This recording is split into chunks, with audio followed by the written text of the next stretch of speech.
So I think it has something to do with where you live most of the time. Sure, I live in this city, or I live in New York City, or I got a life. But what about people that kind of live in their minds? They don't really live in this world, as they say, or as Carl Jung would say, their shadow exerts a disproportionate effect on their mind. I was intrigued by that concept myself, and I began to explore Jung a little more. What is the shadow? I mean, who the hell is he? And you begin to find out that the shadow kind of lives inside of you. It's your unconsciousness, but it's pretty much alive. So that's where Jung takes it. I mean, we all know that we have a subconscious and the part people ocean unconscious. And to get in touch with that, I mean, it's like, okay, hi, I went to the Bahamas. Okay, oh, hi, I was unconscious. And that doesn't really get you too far in life, but Jung was pretty adamant about it, and he was like, look, a lot of problems in mankind come from that we don't get involved with the shadow. We don't really acknowledge the shadow, and that's the problem of modern man. And that's what Terence McKenna says, is they don't have an idea about the psychedelic mind, or the psychedelic world, or the Gaian mind, or the stuff that lies beyond in metaphysics. Both these great men who I was reading a lot about recently, coming from different perspectives. I mean, Terence McKenna is coming from a psychedelic perspective of, the effect of hormones and chemicals and neurotransmitters that live as alkaloids inside vegetables that you consume in a recreational manner. Whereas Jung was coming from, heavy psychiatry, medicines, mad women. It was a field, like, he was pretty old, I think, and he comes from the 19th century. So, back then, a lot of the hysterics, as they would call female mental problems, were cured by the orgasm. A few fingers here and there, and the woman was set up straight, and off you go, lass. And it might have worked, and it might not have worked, and I don't know. I tried it, didn't really work. But Terence McKenna, yeah, I gotta say that his idea was appealing, and Jung was all about studying. You gotta make the effort initially. While Terence McKenna's the effort was to pop the psychedelic drug. Both of them required some kind of movement inside the psyche, get away from the fears of psychedelic drug, and Jung would say get away from the fears of the mind, approaching the darkness, depth of your mind. Terence was like, welcome in, it's got a psychedelic fire show in there, it's a circus, come and see it. So both men wanted to take you into your mind, and this is very interesting to me because one's a medical doctor, and the other one is a shaman, as much as I understand. A shaman for taking humanity forward and thinking in ways that Jung himself could never imagine. I mean, Carl Jung died around the end of the 60s or the beginning of the 60s, and the Cold War was still in full swing, and the dominant thought was, what have we done? The nuclear age, the hydrogen bomb, oh no, mankind is doomed. Whereas Terence McKenna was here to usher in the internet age, one of the fruits of the Cold War. I mean, the United States military kind of put its mind to the task and developed the internet for us. I mean, initially for the military to communicate after a nuclear strike.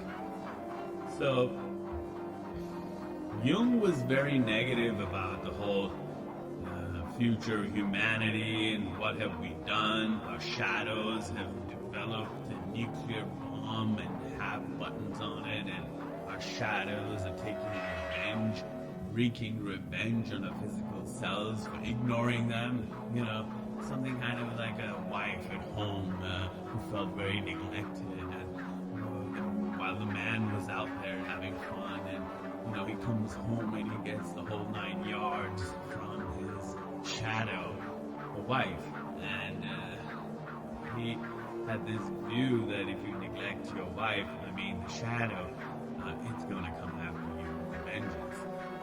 And Terence McKenna was like, it's an experience, a psychedelic experience. If you don't experience it, you have never lived. You've never had sex. What's the whole point of life? Never really done it.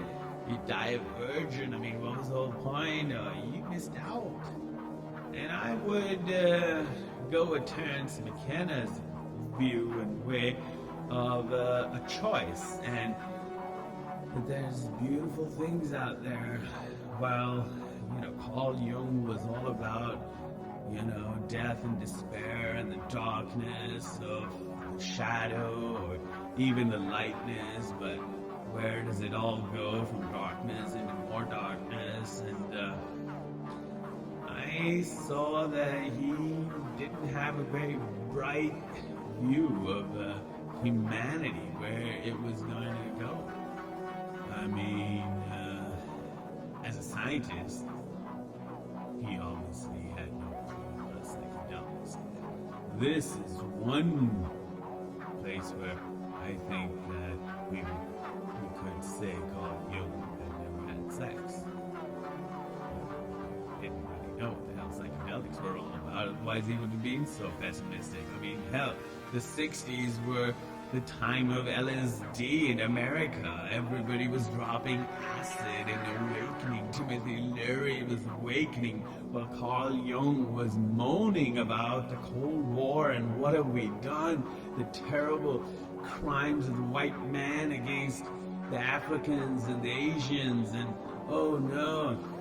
While, Terence McKenna was alive, but, probably not as aware as Timothy Leary was of himself. And, the 60s, and people were like, fuck all that shit. We're here to enjoy ourselves and, freedom, free love, and travel.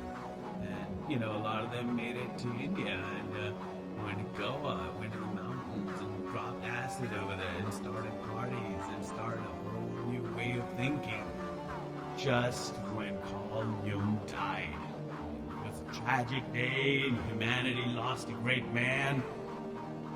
He died a bitter, upset man, and he was just too serious, Hi, I'm an MD, I'm a doctor, but guess what? I'm a little too serious. Well, there are other ways to look at it, the psychedelic took over the unconscious. And that's what made the governments really afraid. They were all right with Freud and harmless ways of questioning religion and state power and, what are we doing, spying on each other. And he approached it very seriously, I think, because he was in Switzerland, neutral in Switzerland, and I guess they were so neutral that they weren't really too antagonistic towards the Soviet Union or towards America, the home of capitalism. Oh, the evil capitalism. But it wasn't like that. America was actually a great place, a breeding ground, Woodstock and the LSD revolution and free thinking and internet, computers, and everything came from America. Much as you can chastise it, much as you can blame it for all the world's problems and all that, or the white man and all his crimes against the poor brown black people of the world. You know, they did a lot of good. I mean, the white guys, they got the LSD out. They started the whole new revolution into psychoactive plants. You got to see the good side of things. I mean, if everybody just kept being a victim or feeling that they were oppressive, they are guilty by association. Another hangover of the Nazi past of Europe, you know, like every German origin European felt that he personally participated in the Holocaust, and that's another thing that I find ridiculous, that of collective guilt.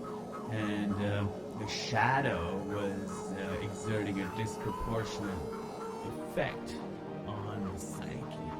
And the archetype that Terence McKenna talks about is the free archetype, the man who's free to take psychedelic drugs and of the old and with no worries, and mostly the tribal shaman in South America.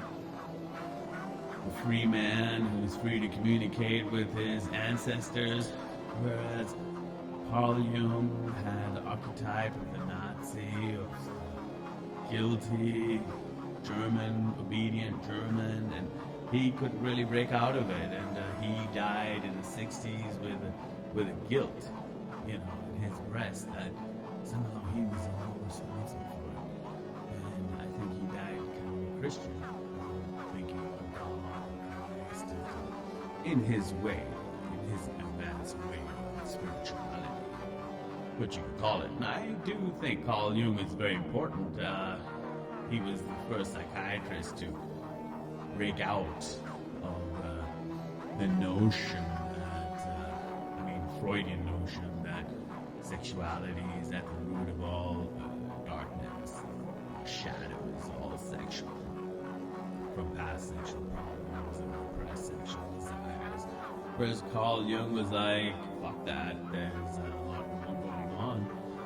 And so he was able to reject religion like Terence McKenna, and he knew all this organized mumbo-jumbo was rubbish, but Terence McKenna welcomed the anarchy, whereas Carl Jung, that structured German thing inside of him, couldn't handle that anarchy. He couldn't imagine state control being given over to anarchy. Instead, he was quite open to the idea, I think, personally, of state control being given over to kind of a religious belief, a kind of a mooring of the human psyche.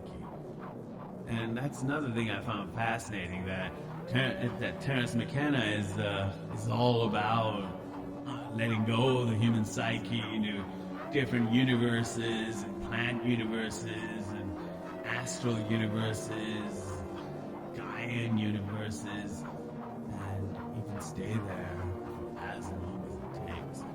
But Carl Jung is just very structured, and as a man who's never dropped acid, never done any psychedelics, it was quite easy to see that he had never been exposed to anything psychedelic in his whole life, even though he's a very intelligent man who's 10,000 patients, as he says in his book. And it's nice to be all responsible and all that, but these are plants growing in nature. And what kind of a doctor are you if you don't really look at the herbs also? I mean, do you really just want to push pills? Or do it in a very sane, clinical, respectable manner that your stuff gets printed in the journals and you're a respected doctor. Peers respect you, don't too much. And that's where Terence McKenna, not being an MD, was able to break out, and he was all about the archetype, but his archetype was a very old, ancient time where animals and forests and humans kind of coexisted in a primal situation. Not that he himself wanted to go back essentially to a deprived state, but he said it was a nice thing. While Carl Jung was not very against the idea of when man was religious, left his shadow to God, and God would take care of the shadow, which is in a way surrendering control. But he said it's a safer way than for the modern man to take his shadow into his own hands. He found that responsibility. He found that the modern man was not capable of hanging on to his shadow. He felt that he would lose and there would be terrible consequences. And the modern man, with his faith in science and inventions, would not be able to handle unconscious if it were to be unleashed powerfully onto the modern man. And I do agree, but I also do believe in personal responsibility. I mean, there are about 6, 7, or 8 billion human beings on this planet. I mean, so what if a few people can't handle it? And, wow, a few people don't. A few people can't make it. Millions of people commit suicide. Okay, they did it. They couldn't handle unconsciousness, subconsciousness. All right, but that's why we're alive also, to take risks. We're not here to be taken care of. We're not here for the governments to take care of us. But we're here to take risks. Terence McKenna, every time he popped, he took a psychedelic drug, it wasn't as if he was doing it in a laughing way or shaming, as he said. It was completely calm. There's a fear, and there's an element of fear that you are messing. Terence McKenna knew that risk. Every shaman in South America knows that risk. Every time he drops, every time he takes that route, he is putting himself in a lot of danger and risk. God knows what he's going to see. Chances are he's going to make it out, but chances are Terence McKenna was aware of that, and he took that chance. Now, what medicine and modern society, what they have for us is the perfect landing.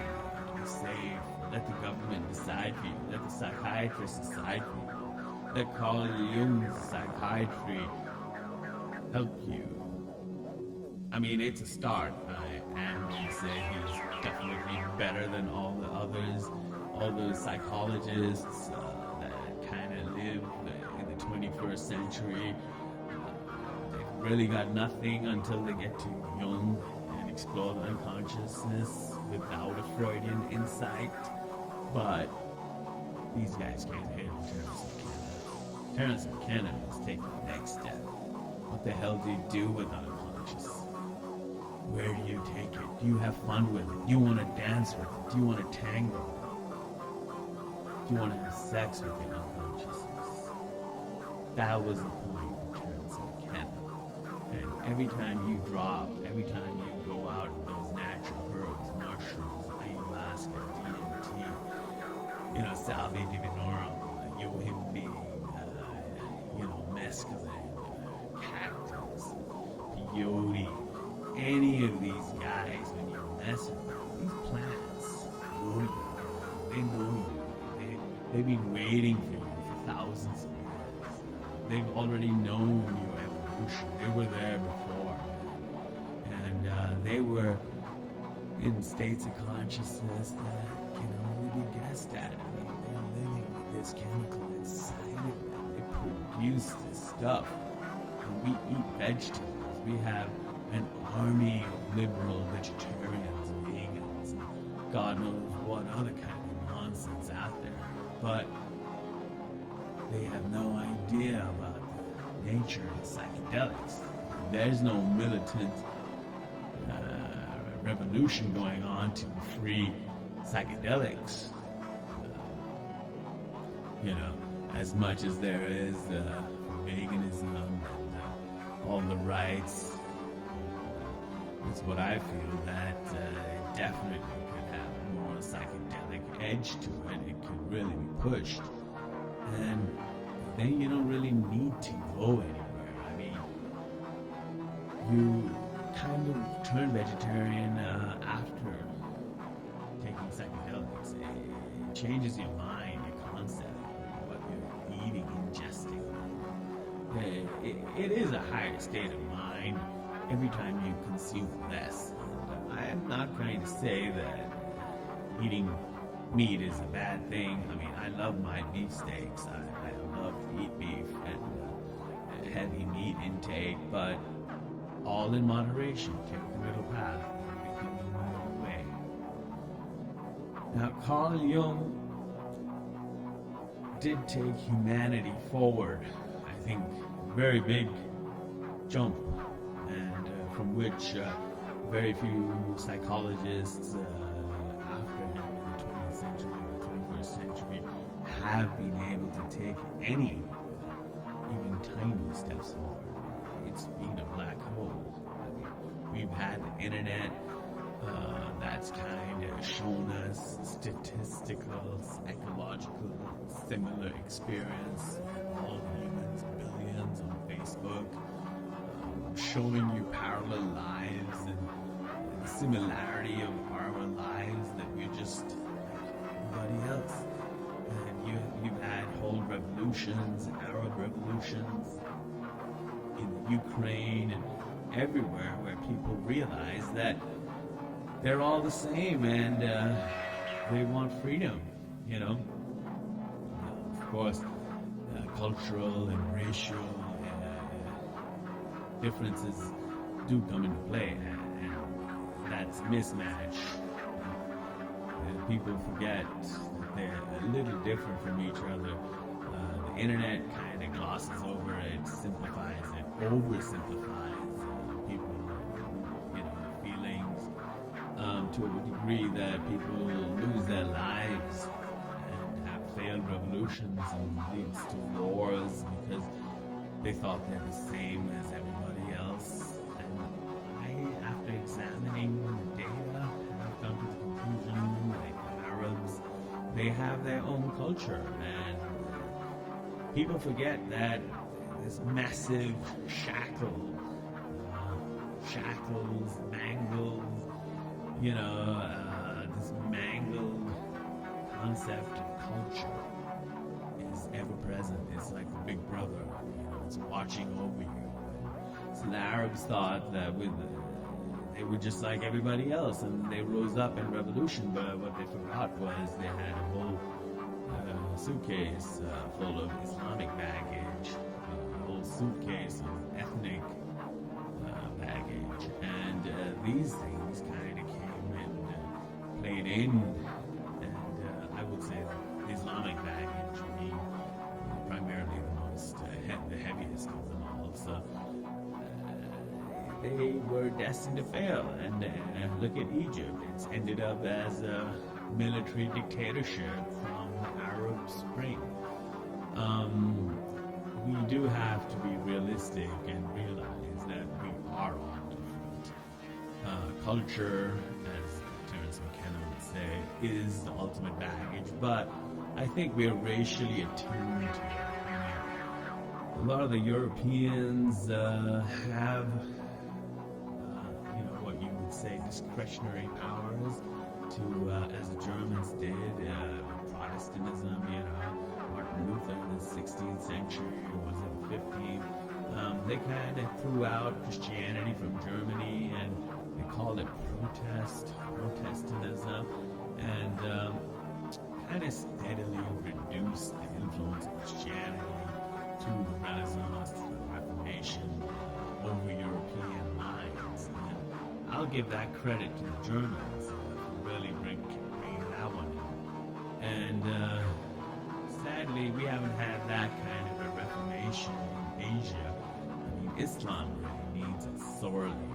We see a lot of problems with the dichotomy of similar Christian values masquerading as, sins and eternal, everlasting hellfire waiting for the people who commit them, and this concept of guilt, which was erased in Europe, which has led to a happy, functioning, productive society, leading us into the 21st century, newer technologies that we could dream of. Very few Asians could have dreamt of it independently, given their cultural and religious So I would say the Europeans are 5 steps forward, not just materially, but in the mind. They're taking those steps forward, unshackling themselves from the culture. And while Asians have been very lazy in their minds of unshackling, and this is the problem, that on one hand you have people seeing Facebook where freedom is everywhere, and which is mostly European, but then they try to apply that into their own lives, and some of them getting flogged in Saudi Arabia as bloggers, some of them getting flogged for not wearing their clothes right, like in Iran. So you do end up with these dichotomy issues where people think that they are free, but essentially their chains pull them right back in. So, yes, I mean, this is a very difficult paradox that we face today in certain parts of the world, Asia and Africa being primarily the top places. And we see Europe having its own issues, but certainly not the primitive ones that plague Asia, as far as religion goes. But freedom has led to other problems, Jungian problems. Jung would say this guilt complex that the Europeans kind of feel, and kind of an apathy that rules Europe today, that they don't really want to go too far because they're afraid of what they can do. The Germans especially are shackling themselves with nothing more than history. The Nazi history is their most significant baggage in their mind, which they're not able to walk away from. I mean, it's all in the air. It's not real. People imagine it's real, but it's really not. It doesn't exist. It's only in the history books. You can walk away from it today and become whoever you want to. People are afraid of the power that they can unleash through the mind. Yes, I would say the Germans delved into the mind. Hitler, according to Jung, was also a vessel, a psychic vessel, manifesting the passions of 80 million Germans. He himself had a connection to the underworld, or to, some kind of animating force, that is, primal force. So the Germans are afraid of unleashing that force again in a directed, focused way, be it good or bad or whatever your moral, ethical conflict is. But I do believe that doing nothing is the greatest sin here. The world is waiting for more German inventions, higher technological powers, fusion power, taking us away from non-renewable energy sources like polluting coal, petroleum products, natural gas, towards renewable and fantastically renewable and powerful resources like fusion power. The cheapest source of energy in the universes and the galaxies. I mean, every single star, be it great or small, or medium grade sun, but it also has access to that natural technology fusion. I mean, James Watt saw water boiling, and that was the basis of a naturally occurring phenomena that turned into the steam engine and led to the British Empire. So the Germans, I think, have a very good shot if they apply their mind to it. I think we could be seeing a fusion engine very soon, but it requires a collective will, and who's going to do it. I mean, America and the other European countries are way too hamstringed, too shackled. I think it is up to the Germans at this point, in this point of European history and time, that they're the only ones who have the willpower and the necessary intelligence to really go and do it. And I mean, you know, I'm not German, but I'm rooting for them because I really want that fusion technology to come to fruition. I really do want to get off this planet. I want to go up there. Man's been dreaming of it with international space stations and telescopes, and it's really done nothing but give us an overview, a map of our immediate vicinity, but the deep physics that has to come, really deep metaphysical things that will explain space-time, fabric of space-time. I mean, there's no way in hell that we're just going to travel at the speed of light and expect to reach anywhere. I mean, the universe is constructed in such a way that it's just gigantic. But we need faster forms of travel. That's going to require a whole new bunch of physics. We're going to have to overturn classical physics as we know it, Newtonian physics. Linear physics cannot answer anything. Quantum physics, we flirted with the idea, but has too many vagaries. I mean, I'm here, I'm there, I'm everywhere, but who's feeling what?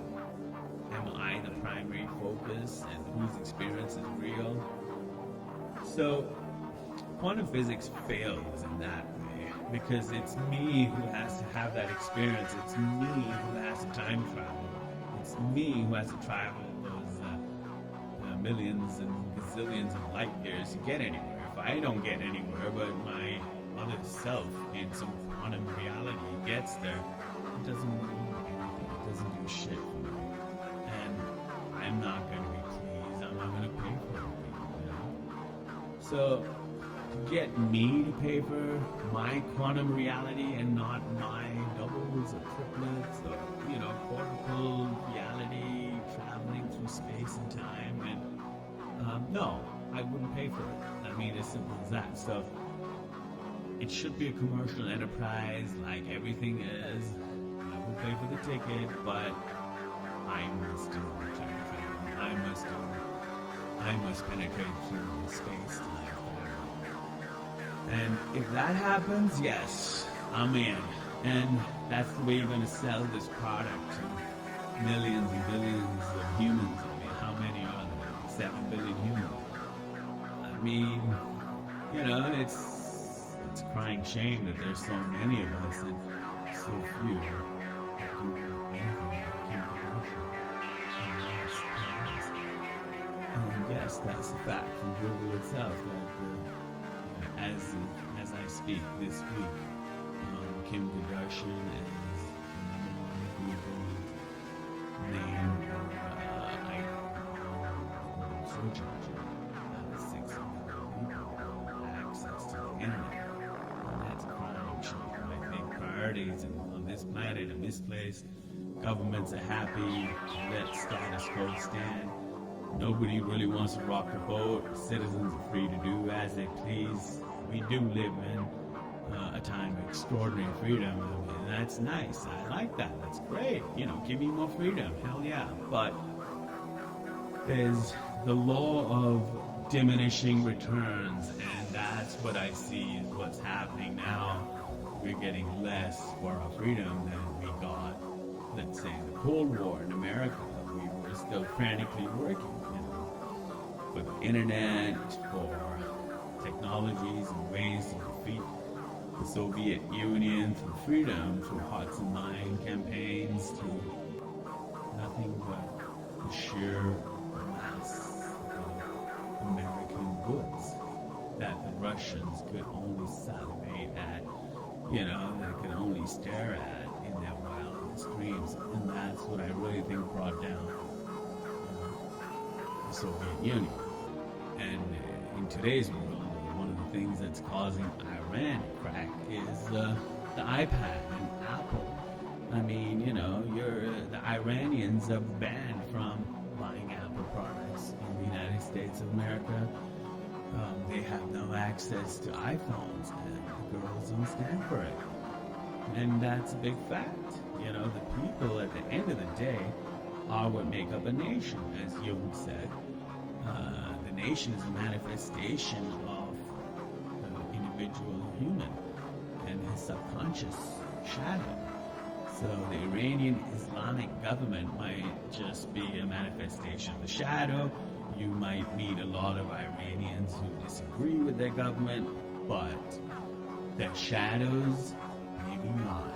They might be actively working with the government. Now, all these people suddenly are denied iPads and iPhones, and lo and behold, Iran is cracking. It's ready to sign a deal. Fuck nuclear power. It doesn't matter in front of iPhones. Everyday utility, everyday status symbol, every day. That's one of the reasons that made the Russians crack in front of America. Is just material shopping goods. And it's one of the greatness of America is that the most banal items can bring down empires, Islamic states, and superpowers. The Americans know the power of the embargo. South Africa crumbled because of that too. No products for you. It's over. And these are very powerful things. And as we see, Israel is also being pressured slowly from all sides, but surely with an embargo. And the day iPhones and iPads are banned in Israel, guess what? You guessed it. Israel will crack and fall. So, human need and desire for products at the basis level are very powerful tools. And once we can sell space to the humans also, a dream, in your own planet, in your own galaxy, maybe even in your own universe. Your whole family can have a universe.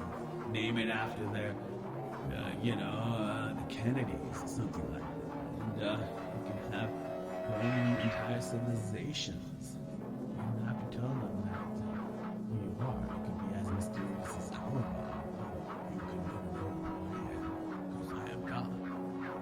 You could have all that power yourself. But we are the 8th generation that has to decide, has to move forward.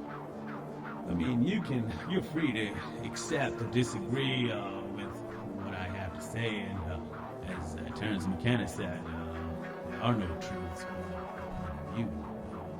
And this is my point of view, and you're free to reject it.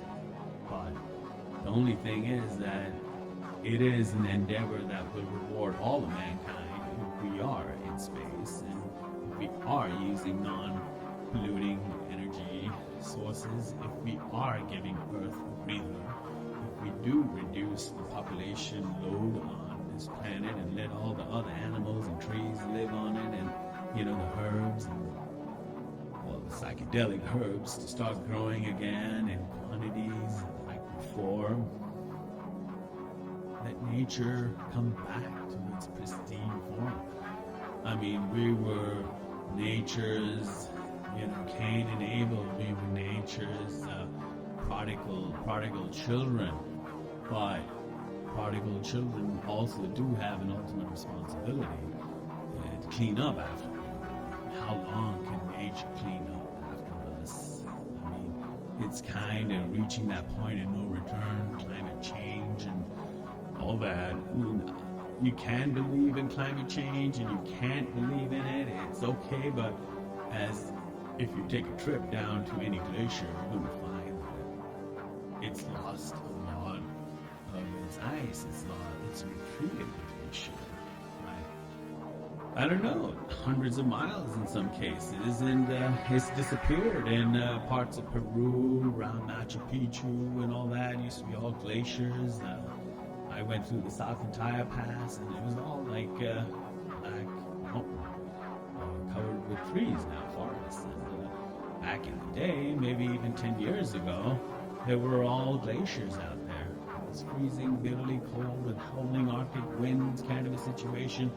And now, within a few 100 meters of descent, you're suddenly in a tropical area full of trees and tropical vegetation, where maybe once glaciers stood.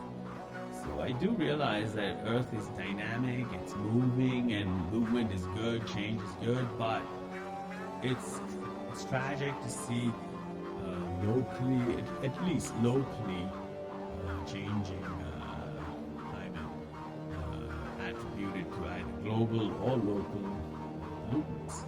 And local pollutants are also a big thing in the third world. You just have to take a trip to India or any African country and see the dirt and filth that they choose to live in. It's a personal choice, but they don't make that choice. Europeans do. So it's a paradox. It's a paradox. You can give people any amount of money, it's not going to do any good. It's all going to go somewhere very wasteful.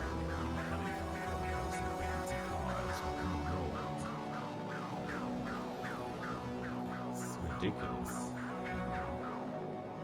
It's a paradox. I mean, you're never going to be free from paradoxes. For example, India, it's a wonderful country, spiritual, 5,000 years ago, a lot of history, the Vedas, and a lot of that stuff happened there, but as Terence McKenna said, it's all evaporated now. Thousands of years ago, there's nothing there. They're all interested in some bourgeois reality. They want the TV, fridge, car, something like the American dream now. So the Brahmin who would pray to the sun and try to get some higher knowledge, Vedas, retreat into a cave, is now sitting there with a cell phone and answering text messages. So the bourgeoisness has crept in to the Hindu system, I'd say, for the last 1,000 years. Everybody wants to gather resources, physical resources, and exchange it for dowry and marriage. And that's pretty much what bourgeois society is all about. And there are no artists in India anymore. And as we see, Africa and Asia, the Arab countries, is a very sore shortage genuine artists who are able to exert a powerful influence on their society, like shamans were back in Amazonian times. We don't have any of that happening in Asia and Africa, whereas in Europe and America we have a very healthy trend of artists leading the way, trying to break the chains. I mean, of course, there are glass ceilings, and people have tried to break them and have ended up in trouble. But that's the life of an artist, is to get into trouble. There's nobody trying to get into trouble in Africa and Asia. Okay, a guy with a Kalashnikov yelling Allah Akbar is trying to get into trouble, but he just wants a one-way ticket to heaven or hell. I don't know which one he wants. But that's pretty much what is happening out there. That Allah Akbar guy is not an artist, he's a terrorist. But that's all you're going to get. We see this trend increasing rather than decreasing. You would think that people would come with saner voices and explain to the people that there are other ways out, but what we see in Asia and even in Africa and Kenya and all those mall shootings and terrorist attacks, Al-Shabaab and all of them there, they've got no more ideas apart from Islam. Apart from religion, they are very afraid to confront any other reality. And that's what Jung would say, that they're afraid to confront their shadows. Their shadows frighten the hell out of them, so much so that they're ready to die for God who will save them from their shadow. Now, this used to happen in Europe back in the Crusader times, back in the 12th century, 13th century. But guess what? It's not happening now. People are reproducing less. They're more at peace. I'd say they're having less kids because they're fighting more with their shadows, or coming to an accommodation, realizing the whole pointlessness of this reproductive game, bringing in more children. A child comes into this planet crying, and an old man dies, leaving this planet in tears also. So you come in crying and you go out crying, and you realize that if there had to be a hell, it's over here. So Jung and his psychodynamics and how he tried to approach unconsciousness was also to try to make a bargain, but knowing that everyone is ultimately doomed to fail. There is no perfection, as everyone has found out. The bourgeois still have expectations of perfection. That's the ideal. But as Jung found out through 10,000 patients, that there is no perfection, that there never will be perfection. Terence McKenna did find perfection, but it is outside the human psyche. There is another world, and that's the psychedelic world. It's a world, let's say, kind of a halfway house to death. If you imagine death as a constant trip, as a psychedelic void, then the psychedelic world that you enter while taking through whatever drug of choice, it could be DMT, it could be LSD, mushrooms, ayahuasca, it's going to show you another reality that exists externally from the human reality. It does not exist only through observer bias. Most realities on this planet exist only through observer bias. They would not exist if we didn't have eyes. The colors that we see are all false. But the psychedelic reality, it's a Gaian reality. It's a reality of the vegetable mind connected to the cosmos, who have done it before us. I think that they're a step further. And when we eat those psychedelic plants, we also get a glimpse of the connection that the vegetable mind has with the universe.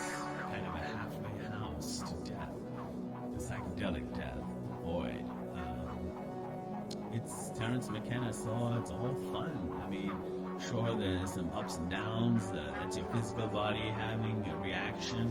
But when you get there, your mind is in an awesome place. You're asking questions and you're seeing things that you shouldn't see.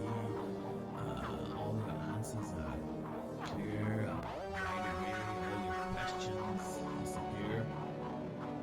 It's a situation of bliss that people who have never experienced the psychedelic world are condemned to live through Freud and Carl Jung's eyes, their visions, their hopeless assessment of the modern man, where humanity is headed if it doesn't introspect deeply, start studying self-improvement, or let's say achievement of knowledge, self-teaching, to become a Buddha, but going in a very dry fashion. It's like having sex in a situation. If you want to have a good experience, it's necessary to have that lubricant. Psychedelics are that lubricant of your mind that send you places at the speed of light that can never be imagined in any other way.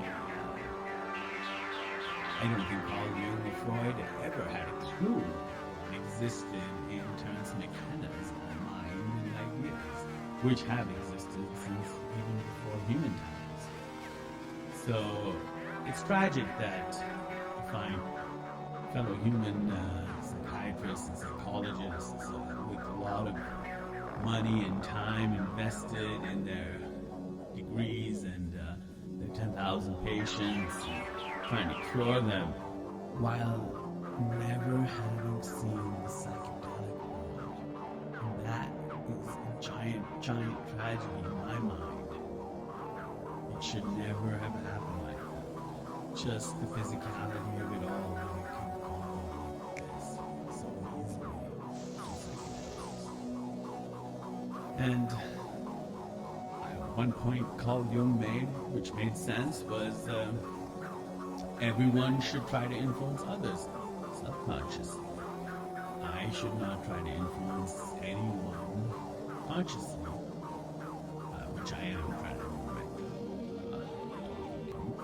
But for the other population, the unsuspecting population, it's more effective if it's done subconsciously without even the initiator realizing what he's doing.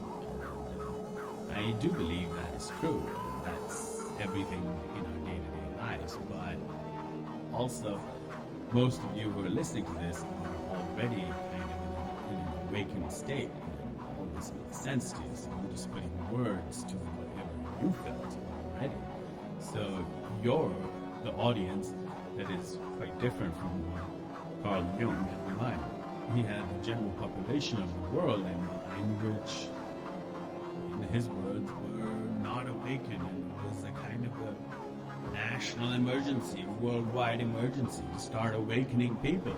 That's how Carl Jung died, with tragedy in his breast, that we didn't awaken the rest of humanity. Now, after having traveled through the world, I've come to the conclusion that it is not for everybody. As in the military, it's on a need-to-know basis. Not everybody needs to know this. The world wouldn't go on if everybody was clued in. If everybody was awakened, then who would get up at 5 in the morning and start the public transit systems, the bus drivers, the city electric works, the water works, who was going to do all the mundane tasks? Everything would follow. We wouldn't have any internet, any radio, or any TV, or anything, and nothing would go on, because people would be like, they didn't want to live in this world anymore, because they glimpsed the psychedelic world, the unconscious, the shadow, which doesn't do any work, and the economy would collapse, and nothing, and we'd be back to the basics. That would entail not having babies before, building before that, all back to the basics in the jungle. So, in a way, I think how life is today, how things are progressing, it's perfect. Terence McKenna was also optimistic, felt that the world was going in the right way, and we were the it generation, and we have the best chance to do anything meaningful than any other generation previously before us, because we have tools and technology that our granddads or our ancestors never even glimpsed, not even imagined in their wildest dreams of turning into reality the kind of technology that we have today. And so I do believe that everything is going according to plan. And whose plan is it is the whole question. Certainly not my plan. And as Terence McKenna said, again, if you don't have a plan, then you're probably part of someone else's plan. And I think that's kind of nature, the guy in mind. I think nature has a plan for us. It does things whenever it feels like it. An earthquake over there, a volcano over here, so a tsunami there, knock off 100,000 people there. I think nature has a plan, and since we're products and concepts of nature, I think she knows very well what our capabilities are, and she's sharpening and propelling us towards destiny. And I do think it's going according to plan. I mean, she wouldn't create us if she couldn't handle us, you know. And I think she probably knows what's going on. So, as for the psychedelic people, you know, just have a blast. It's the best way to go forward. Consume less. That's one of the things. I don't care if you eat meat or don't eat meat, but just consume everything less. You know, less is more. That's even the secret of every successful strategy is less is more. You know, amplify the effects a little bit rather than consuming. As we see America wouldn't be in such a problem if consumption had been checked. But guess what? It's become a virtue to consume. Consume. Make the world go round. 70% of the world's goods are consumed in the United States of America, and no wonder everybody's so fat over there. They are doing their national duty of consumption. And I do believe that Americans as something have to really buck up. I think Americans do need kind of an awakening, not entirely, but at least at the consumption level that they need to consume significantly less portions. So, yeah, I think that is important. Awakening is total awakening is something mind-boggling. In my opinion, no one would ever go to work after that at 5 in the morning. Sit in traffic for 2 hours, do it every day uncomplainingly, and go back home to a wife who complains, and 2 kids throwing tantrums, and bills by zillions on your desk, and I don't know how life would be viable for an awakened person to live like that. But to each his own.